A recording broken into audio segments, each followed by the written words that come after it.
今日は台湾人のアイデンティティということについて説明していきたいと思います。というのも、個人的に非常に台湾に興味を持っていまして、東日本大震災の時にも大変台湾の方々にはお世話になったりして、今は国交もないんですけれども、なんとか少しでも日台友好の架け橋になりたいと思ってこの動画を制作することにしました。まず海外の方には意外に思われるかもしれないんですけど、こんなに隣国なのに日本ってあんまり台湾のことを知らない方が多いんじゃないかと思いますね。というのも、日本ではほとんど近代史を学校の歴史の授業の中でしてこなくて、平安、鎌倉、室町、江戸なんかの時代にその時間のほとんどを費やして、最後にちょこっと近代史を勉強するって感じなんですね。だから台湾や韓国がかつて日本の統治下にあったことも知らずに育つ人が世代によっては多かったりします。まあ最近はインターネットが普及し、自分でそういうことも調べられるようになったので、そこまでの人は減りつつありますが、でも自分で何かを調べようとしなければ、アジアの方たちには戦争の時にひどいことをしたっていう学校で教えられたままの自虐史観だけ残って、申し訳ないっていう気持ちを持った日本人の方が今でも多いんじゃないでしょうか。僕もそうでした。そんな感じなんで、日本が台湾の方を見た時に中国語を話し、顔も中国の方のように見えるし、国名も中国の一部というチャイニーズ・オブ・台北という名称を使っていたり、中国の言う一つの中国というフレーズがあるなど、中国側の一方的な情報だけを信じて、台湾の方のルーツは中国なのだと思っている人は今でも多いと思います。これはやはり国交がないというのが大きな弊害となっているのでしょう。日本では台湾の方たちの言う台湾人は台湾人だという自尊心だったり、オリンピックの時でも台湾という国の名称を日本が使ったりした時に喜ぶ台湾の方々のニュースを見ても、その真意が分かっている日本人は多くはないのです。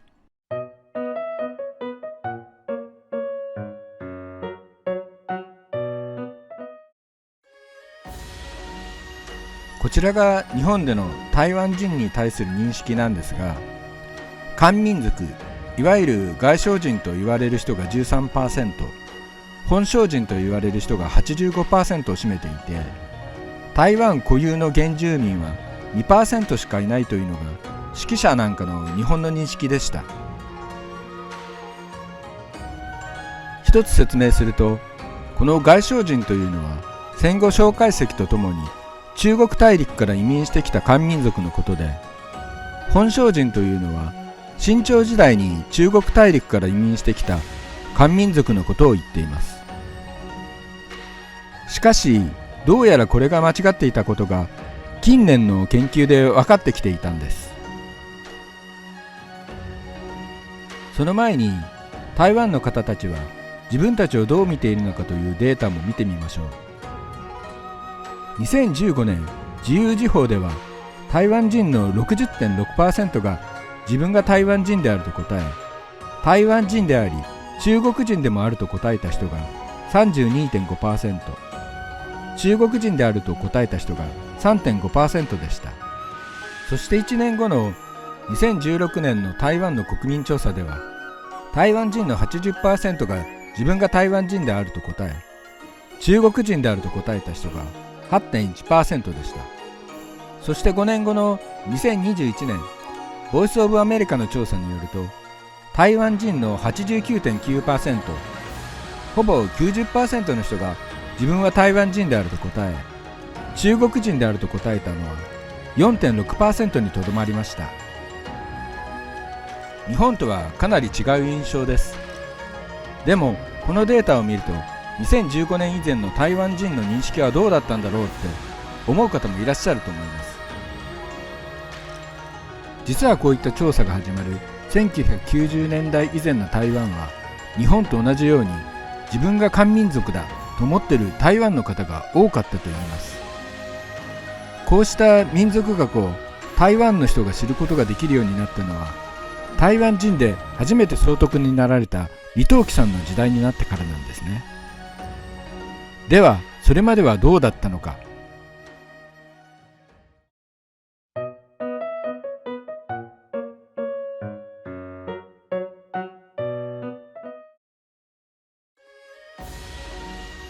まず時代を追って説明しますと、1624年にオランダが38年にわたり統治した時から台湾は歴史の舞台に上がるんですが、オランダの資料からすると中国から流入した労働者は8000人でオランダ人が2000人、当時の台湾の人口は山地に住んでいる原住民が20万人、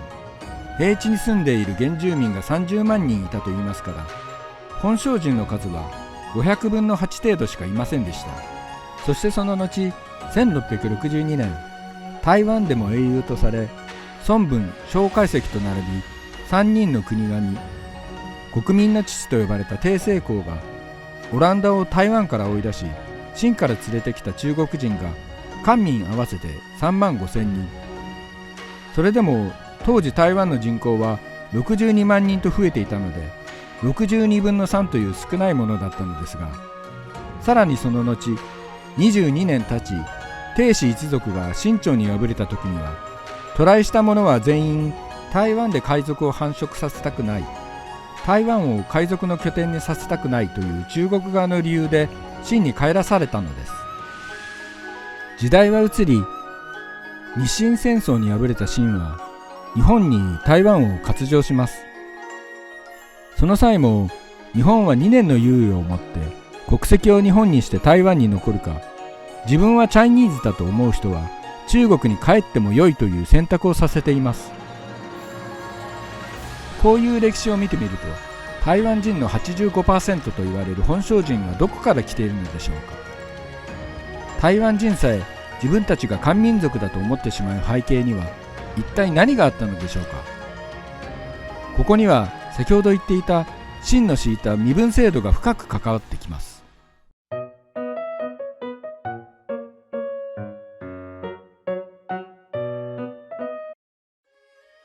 清の時代、台湾の民族は3種類に分類されていました。正番、塾番、漢人です。番というのは字のごとく野蛮人という意味で、正番というのは開花してない野蛮人、今の原住民のこと。塾番というのは漢民族の社会に慣れている野蛮人、平埔族のこと。そして漢民族の漢人でした。この3民族はそれぞれ税金が異なりました。正番が一番高く、次に塾番、そして漢人というふうに、その中でもやはり漢人は優遇されていたのです。また正番は塾番に帰化できるけれども、漢人には帰化できない。一方塾番は漢人に帰化できる。こうした背景があったため、清の時代、正番は競って塾番になり、塾番は競って漢人になりました。さらにこれにとどまらず、清から台湾の各地に派遣された地方官は、塾番たちに施政するという名目で自分と同じ名字になるように進めました。嫌ならば税金を5倍にするぞというふうに。すると名字を変えて帰化しようとする人も出てくる。それならばと、さらに自分の祖先もあげよう、家系図もあげようと言って祖籍族譜ということをする。そしてさらに当時の役人はほとんどが福建省の役人だから、言葉まで強制して変えるように福建の言葉を勉強させました。こうして姓や民族のみならず先祖も変えさせられて、何世代か経つと自分たちのルーツは福建省出身の漢民族だと思い込む人々が増えてしまったのです。後に続く日本統治時代もそのままの戸籍制度、正番、塾番、漢人という民族分類を不詳し、それは1945年まで続きました。そしてそれから台湾人の人々に不遇の時代が幕を開けます。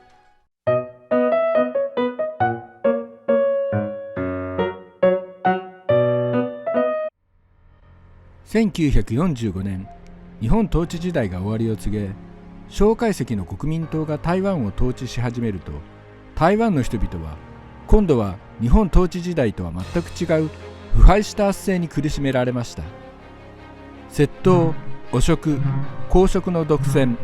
搾取などが横行したといいます。そんな中、1947年2月28日にはタバコを売っていた家父が役人にタバコを取り上げられ殴られるということがきっかけになり、各地で台湾の民衆が武力闘争を起こし、それを鎮静化するために中国から来た援軍部隊が数十万という無差別殺戮を行った 2.28 事件が起きました。そしてこれをきっかけに蒋介石政権は世界最長と言われる戒厳令を吹きます。戒厳令は日本人の方は経験もなく、どんなものか全く想像もつかないと思いますが、政府にとって気に食わない者がいれば手続きも無視し、いきなり逮捕がで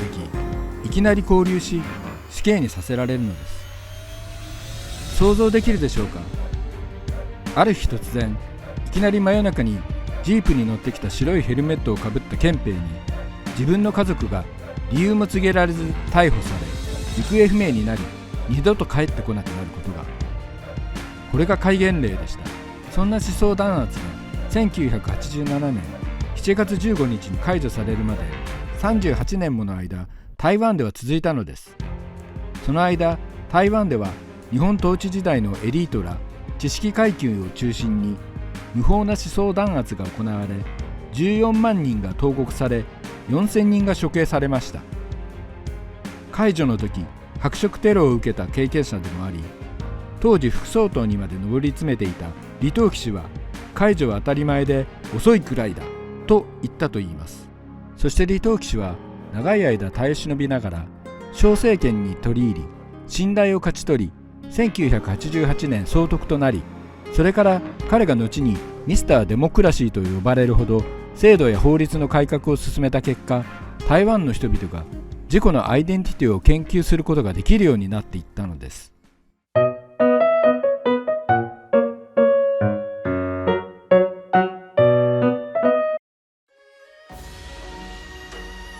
和解記念病院の女医で病理学・血液学の専門である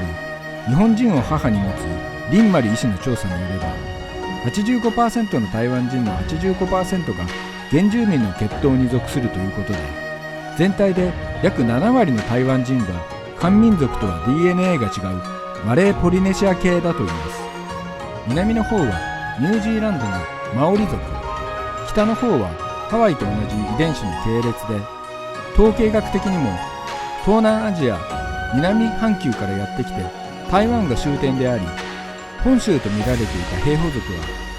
全く漢人とは異なる民族だったのです。こうした背景を知れば、いかに台湾の人たちがアイデンティティにこだわりと誇りを持っているかがわかると思います。それでは今日はここまで。